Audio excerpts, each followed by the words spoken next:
Once, there stood an empire woven from silk and dreams, its name whispered with reverence in the hallowed halls of high society. Its dazzling ascent illuminated the world of luxury, a beacon of unparalleled glamour.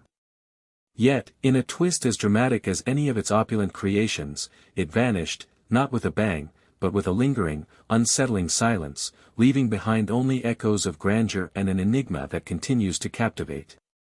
How could such an edifice, seemingly unshakable, simply dissolve into the ether, leaving no trace but questions? This is the story of Julian Thorne, the architect of that phenomenal empire, a man who rose from the humblest beginnings with an unyielding vision. Born into a world devoid of beauty, Julian's early life was marked by stark utility and scarcity. Yet, within him burned an insatiable longing for the exquisite, an almost obsessive fascination with the interplay of fabric, form, and light. He spent countless hours poring over discarded fashion magazines, his imagination alight with the possibilities found within their glossy pages. The rigid lines of everyday life faded, replaced by the fluid elegance of haute couture in his mind's eye. Ambition was not merely a desire for Julian, it was a fundamental force, a silent decree that he would reshape the very definition of luxury. His path was not easy, marked by years of relentless toil, late nights hunched over a sewing machine in a cramped, poorly lit apartment, sacrificing comfort, sleep, and often, meals, to hone his craft. He navigated the cutthroat world of fashion with a quiet intensity, absorbing every lesson, every critique, transforming every setback into fuel for his burning desire.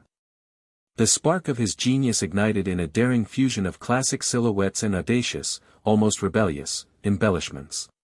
His first groundbreaking design, a gown that seemed to defy gravity while embracing the wearer in a shimmering embrace, caught the discerning eye of a notorious socialite, catapulting him from obscurity into the nascent spotlight.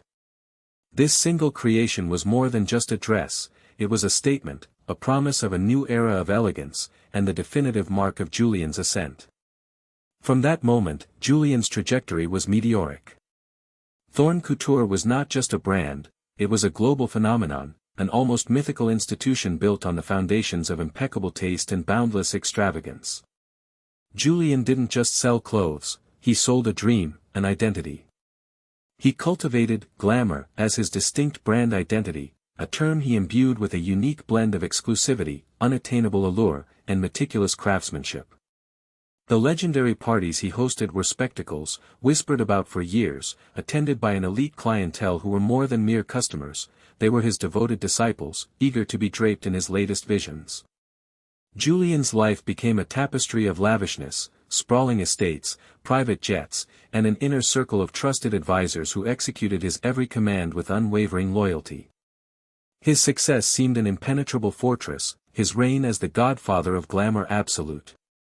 If you're captivated by the rise and fall of empires, and want to delve deeper into the secrets and stories behind their silent collapses, make sure to subscribe to our channel.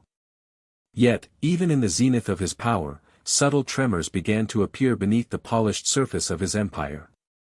Whispers of a new, lean aesthetic gaining traction, a growing hunger for simplicity that contrasted sharply with Thorne Couture's opulent maximalism, reached his ears. There were hushed concerns about soaring production costs, a brief, sharp dip in quarterly earnings, dismissed by Julian as temporary market fluctuations. He, fueled by decades of uninterrupted triumph, saw no threat, only fleeting distractions. His unwavering confidence, rooted in past victories, blinded him to these minor tremors. The sheer scale of his empire, once its greatest strength, now became a silent vulnerability. Julian, the visionary, the meticulous artisan, found himself too vast to oversee every detail, forced to delegate power, creating cracks in the foundation of what he believed to be an unshakable edifice. The opulent world Julian Thorne had so meticulously crafted began to feel the tremors of a seismic shift. Fashion, ever a fickle mistress, was shedding its elaborate gowns for something more understated, more immediate.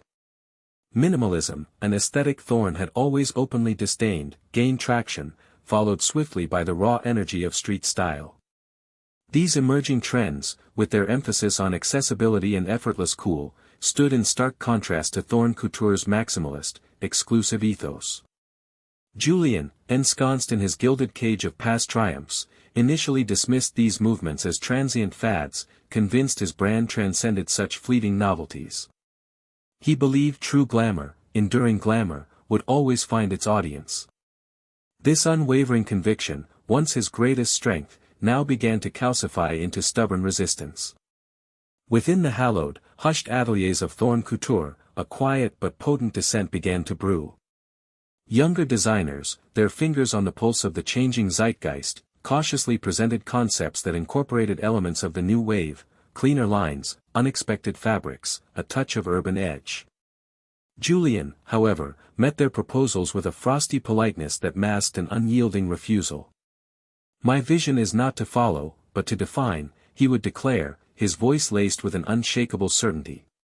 He saw any deviation from his established aesthetic as a compromise, a dilution of the very essence of Thorn Couture, overlooking the fact that adaptation was often the key to survival. Then came Nova. Not a single rival, but an enigmatic collective whose designs exploded onto the scene with revolutionary force. Nova's creations were daring, highly accessible, and resonated deeply with a new generation hungry for fashion that spoke to their lived experiences, not just their aspirational fantasies.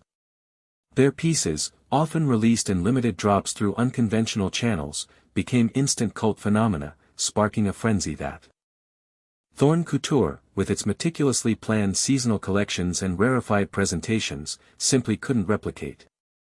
The media, ever hungry for the next big story, shifted its gaze, celebrating Nova's disruptive brilliance while subtly, then overtly, questioning Thorn Couture's relevance. Julien found himself, for the first time, not setting trends, but being left behind by them. In a desperate bid to reclaim his throne, Julien orchestrated a counterattack. He poured unimaginable resources into a new collection, designed to be his most extravagant yet, an audacious display of embroidered silks, hand-beaded lace, and gravity-defying silhouettes. The show itself was a spectacle, an almost defiant assertion of opulence. Yet, it fell flat. Critics, accustomed to Thorn's grandeur, found it hollow, devoid of soul, a relic of a bygone era. Consumers, increasingly drawn to Nova's fresh voice, simply didn't connect with its excessive fantasy. Julien's response was to intensify his efforts, initiating a massive, unprecedented spending spree on PR and marketing campaigns. These, however, only served to highlight the growing disconnect between the brand's messaging and the current zeitgeist, amplifying its perceived obsolescence. Public appearances, once meticulously choreographed displays of effortless charm, became increasingly erratic. Julien's once impeccable composure frayed, revealing a man under immense, almost unbearable, stress. He spoke in rambling monologues, defensively championing his enduring vision, while behind the scenes, the financial cracks became impossible to ignore. Initially, he managed to keep the burgeoning debt hidden, but the sheer scale of his extravagant spending and plummeting sales made concealment unsustainable, even from his most trusted inner circle. The first departures were subtle, quiet resignations from mid-level managers. Then, the floodgates opened. Key personnel, sensing the impending collapse, began to jump ship, seasoned designers, savvy marketing executives, even his longtime financial controller, all seeking new opportunities on stable ground. The illusion began to shatter completely. Whispers of Thorn Couture's instability, once confined to hushed industry corners, now spread like wildfire, fueled by anonymous social media posts and increasingly public departures. The once unwavering clientele, the very foundation of his empire, started to waver. Drawn by Nova's freshness, or simply by the allure of something new, they began to patronize other houses, leaving Thorn Couture's boutiques eerily quiet. Julien, increasingly isolated, retreated further into himself, succumbing to a crippling paranoia. He saw betrayal in every glance, disloyalty in every suggestion, pushing away even the few loyal confidants who remained, sealing his own fate in a luxurious, but rapidly crumbling, prison of his own making. Julien, defiant and desperate, announced his most ambitious collection to date, christening it Phoenix Rising.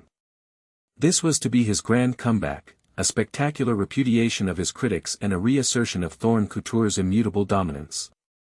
The pressure on his remaining team was overwhelming. They toiled under his increasingly irrational demands, fueled by an almost manic energy.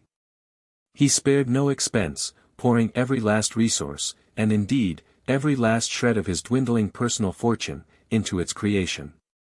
The ateliers, once bustling with confident creativity, now hummed with a tense, fearful silence, punctuated only by Julien's sharp directives. The exorbitant costs mounted, each sequin, each hand-stitched detail a testament not to opulence, but to a desperate gamble. The collection's reveal itself was a spectacle, an explosion of fabric and light designed to captivate and overwhelm. Models glided down an impossibly long runway, draped in creations that shimmered with an almost otherworldly luminescence, embodying the maximalist extravagance Julien championed. Yet, beneath the dazzling surface, an unsettling hollowness resonated. Critically, it was met not with the anticipated awe, but with lukewarm reception and an almost polite indifference. The fashion world, tired of his unwavering refusal to evolve, merely shrugged. It was beautiful, undeniably, but it felt like a relic, a ghost of glamour past, disconnected from the pulse of the present. The financial revelations that followed shortly after were nothing short of shocking, making headlines worldwide. Thorne Couture's debt was astronomical, its mismanagement laid bare for all to see, a meticulously constructed empire collapsing under the weight of its own hubris. But something uncanny happened next. Instead of the dramatic, public collapse everyone anticipated, Julien Thorne simply vanished. He didn't issue a statement, he didn't grant a final, tearful interview. He just disappeared from the public eye. The official announcement of Thorne Couture's closure was equally sudden and understated, delivered by a somber legal team, devoid of the usual fanfare or explanation. The world was left to speculate wildly: bankruptcy, scandal, a deliberate withdrawal, or perhaps even a complete psychological breakdown.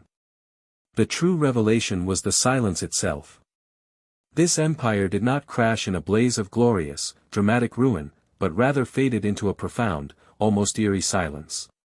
His once loyal inner circle, now scattered and broken, offered no answers, only sorrowful, knowing silences when pressed by eager journalists. The air of mystery surrounding his vanishing act only deepened the intrigue. The physical remnants of Thorne Couture eventually met their inevitable fate. Its grand headquarters, once a beacon of luxury, stood empty, a magnificent, echoing shell, a ghost of its former self. Priceless designs, bespoke furniture, and personal effects were sold off in quiet auctions, dispersing the fragments of a dream. The legacy of Julien Thorne became an industry cautionary tale, a genius who built an unparalleled empire, only to become a prisoner of his own unyielding vision, unable to adapt to the changing tides. Yet, his influence wasn't entirely erased.